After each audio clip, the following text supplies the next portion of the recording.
마가복음 9장.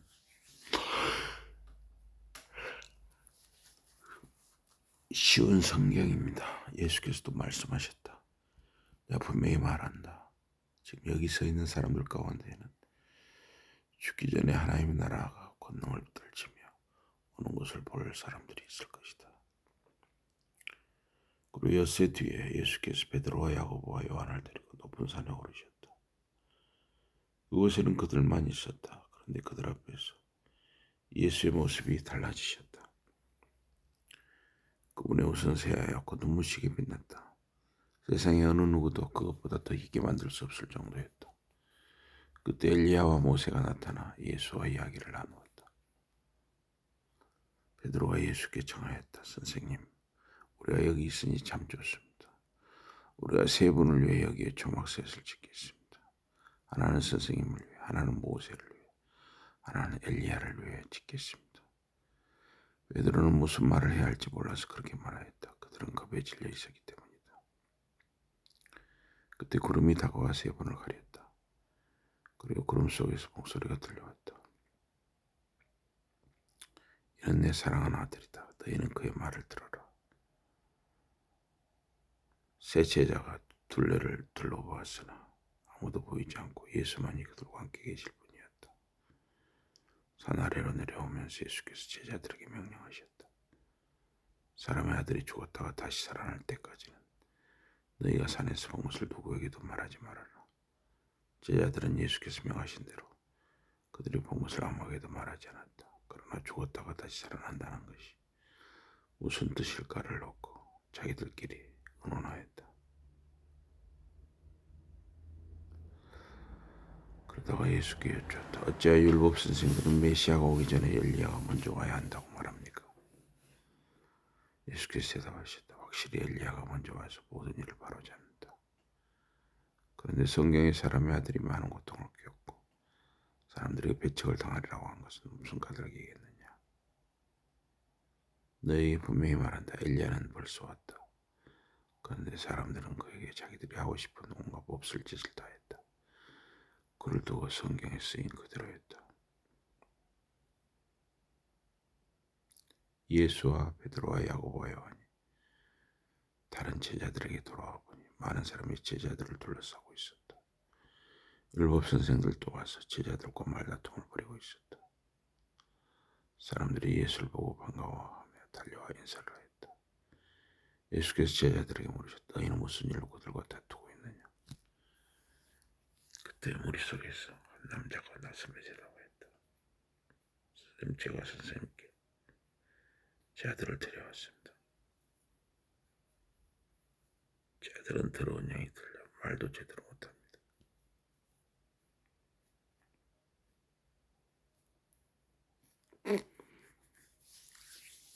더러운 양은 아이에게 달려들어 아이를 땅바닥에 놔뒹굴게 합니다. 그러나 아이는 입에 거품을 물고 이를 갈며 몸이 뻣뻣해집니다.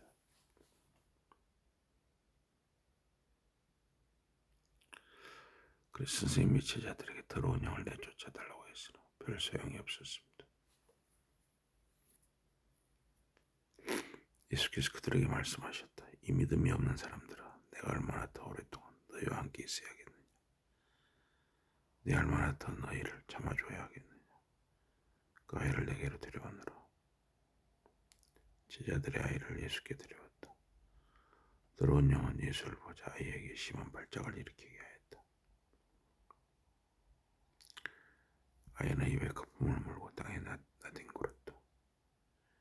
예수께서 소년의 아버지에게 물으셨다. 이렇게 아픈 지 얼마나 되었느냐? 그 아버지가 대답하였다. 아주 어릴 때부터 그랬습니다. 더러운 영이 아이를 죽이려고 여러 번 아이를 불이나 물속에 던져 넣기도 했습니다. 하실 수만 있다면 저희를 불쌍히 여기시어 아이를 고쳐주십시오. 예수께서 그 아버지에게 대답하셨다. 할 수만 있다면 아이를 고쳐주십시오라니. 그게 무슨 말이냐? 믿는 사람에게는 못할 말이 없다. 못할 일이 없다. 아이의 아버지가 얼른 큰 소리로 말하였다. 믿습니다, 선생님. 의심을 버리고 더 잘 믿도록 도와주십시오. 예수께서는 사람들이 그 자리로 달려오는 것을 보시고 더러운 영을 꾸짖으셨다. 너 더러운 영아, 이 아이를 듣지도 못하게 하고 말도 못하게 하는 더러운 영아, 내가 명령한다. 이 아이에게서 나와 다시는 아이에게 들어가지 말아라. 더러운 영은 소리치며 아이를 다시 땅바닥에 쓰러뜨리고 떠나갔다. 그 손이 마치 죽은 것처럼 보여서 사람들은 아이가 죽었다고 소곤거렸다.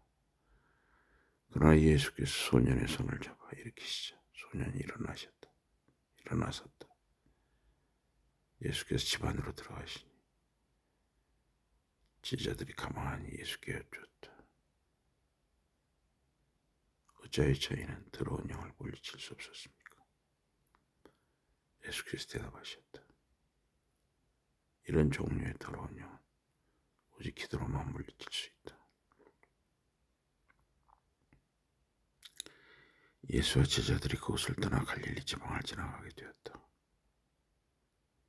예수께서는 어느 누구도 자기들이 있는 곳을 알기를 원치 않으셨다. 그것은 제자들을 따로 가르치고 있었기 때문이었다. 예수께서 그들에게 말씀하셨다. 사람의 아들이 사람들에게 잡혀 죽임을 당할 것이다. 그리고 사흘 뒤에 다시 살아날 것이다. 그러나 제자들은 예수께서 하시는 말씀을 제대로 깨닫지 못하였다. 그런데도 두려워서 예수께 무슨 뜻이냐고 여쭙지도 못하였다. 예수와 제자들은 가버나움으로 갔다. 그곳에 한 집에 들어가신 뒤 예수께서 제자들에게 물으셨다. 오늘 길에서 너희가 다투는 소리를 들었다.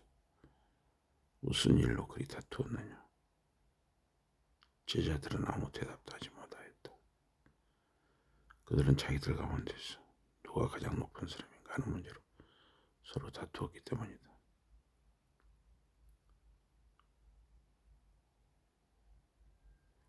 예수께서 앉으신 뒤에 12사도를 불러놓고 말씀하셨다. 누구든지 첫째가 되고 싶은 사람은 꼴찌가 되고 모든 사람의 종이 되어야 한다. 그리고 예수께서 어린아이 하나를 부르셨다. 예수께서 그 아이를 제자들 앞에서 발에 안으시고 말씀하셨다. 누구든지 내 이름으로 이런 어린아이 하나를 기쁘게 받아들이면 그 사람은 나를 기쁘게 받아들이는 것이다. 그리고 나를 기쁘게 받아들이는 사람은 나를 보내신 분을 기쁘게 받아들이는 것이다. 요한이 예수께 말하였다. 선생님, 어떤 사람이 선생님의 이름으로 귀신들을 쫓아내는 것을 우리가 보았습니다.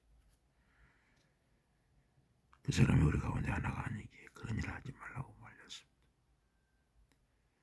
예수께서 대답하셨다. 그를 말리지 말아라. 내 이름으로 그 기적을 베푸는 사람은 쉽게 나를 욕하지 못할 것이다.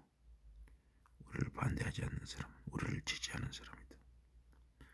만약 어떤 사람이 너희가 그리스도께 속한 사람이라고 하여 물 한 잔이라도 준다면 그는 분명히 상을 받을 것이다. 이 어린아이들 가운데 나를 믿는 아이 하나를 죄짓게 만드는 사람이 있다면 그는 큰 벌을 받을 것이다. 그런 사람은 차라리 목에 큰 맷돌을 달고 바다에 뛰어드는 편이 나을 것이다. 내 손이 너를 죄짓게 하면 그 손을 잘라버려라. 내 몸의 한 부분을 잃더라도 영원한 생명을 얻는 것이 낫다. 두 손을 가지고 꺼지지 않는 불이 타고 있는 지옥에 가는 것보다 그쪽이 훨씬 낫다.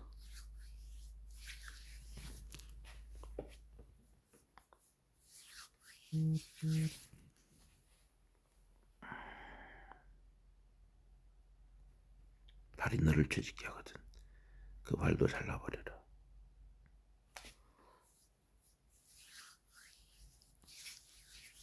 몸의 한 부분을 잃더라도 영혼은 생명을 얻는 것이 더 낫다.